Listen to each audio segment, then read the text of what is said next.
I told you not to be worried about Penrith. The Penrith Panthers win the first edition of the Battle of the West for 2024. 26-18 winners over the Parramatta Eels, and yeah, they're still the best team in the competition. A few people had question marks after they didn't score a single bloody point against the Melbourne Storm. But after that performance over the Parramatta Eels, I think it's fair to say that they are still the team to beat in the NRL. And what's crazy is I thought the Eels were actually quite good, and they'll be disappointed not to get the win in this game because 26-18, well, I did kind of just say the Eels were pretty good. That flatters the Parramatta Eels for me. It seemed like Penrith spent all their training sessions learning how to attack, and it showed. They scored 5 tries, and they were all pretty bloody good. A lot of individual effort, so I still don't think they're clicking 100%. And look, maybe I'm giving Penrith a bit too much credit when I say this. However, they are the 3-time defending premiers for a reason. It feels like they're honestly using these early season games as a trial match,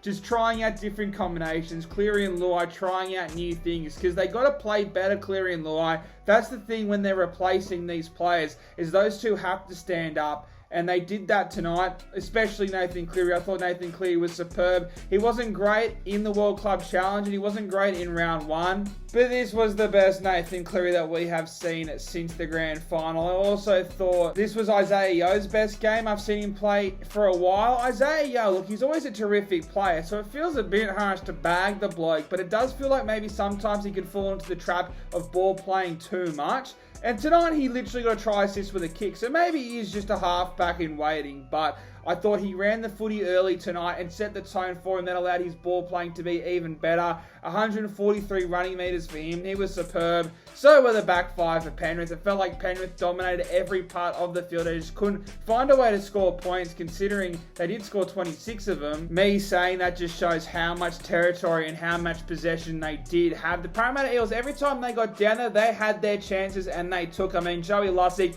when he scored that try in the second minute, and that was a pretty poor try for Penrith Panthers, especially considering it was Dylan Edwards and Isaiah having the miscommunication on the line, which allowed Joey Lussick to score.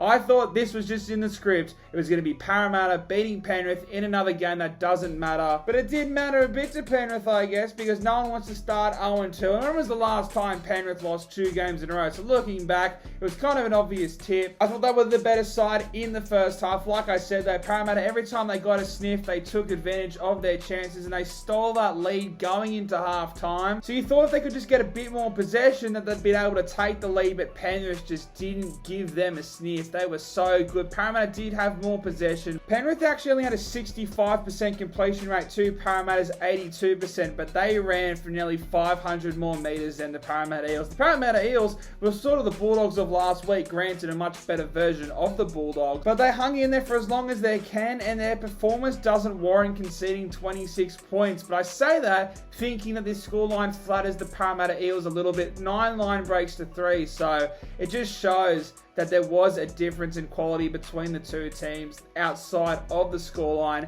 Dylan Edwards, 226 metres. Taruva, 133. Targo, 273. Obviously, the Parramatta Eels suffered a few injuries between Bailey Simonson and then Kelma Tuolagi, who was filling in at centre anyway. So Penrith, you know they're smart enough to find a weakness and exploit it. I mean, Paul Morgan-Harper, I thought he had a pretty good game against the Bulldogs, but that definitely wasn't his best night. And compare those numbers I just said about the Penrith back 5 to the Eels. 138, 6 for Bale, obviously he went off injured. 143 for Penasini, Morgan-Harper 90, so...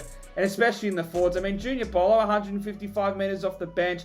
Jermaine Hopgood, 132. He's always great. Joa Fangawi had 106. But after the years we've seen it just feels like stopping this Penrith back 5 is almost impossible. I mean, even Melbourne couldn't do it. Melbourne's goal line defence was just superb. Unfortunately, the Parramatta Eels weren't able to replicate one of the great defensive performances. And that's why Penrith win. That's why they're still the favourites, because while they do struggle to score points early on in the season, and that's why we see games where they lose to Melbourne. Heck, they lost to the Tigers and Bathurst last year in the pissing down rain. So there are teams that can upset the Penrith Panthers, but their form formula. It always works, and we saw it work tonight where they just put mountains of pressure on you. They get mountains of territory. They just hold the ball. In saying that, their completion rate wasn't the best tonight, but you get what I'm saying. We've all watched Penrith for a few years now, and we just can't sit back and not respect greatness. I know that all the geniuses who watched this weren't exactly part of this little conversation, but everyone writing Penrith off after round one again,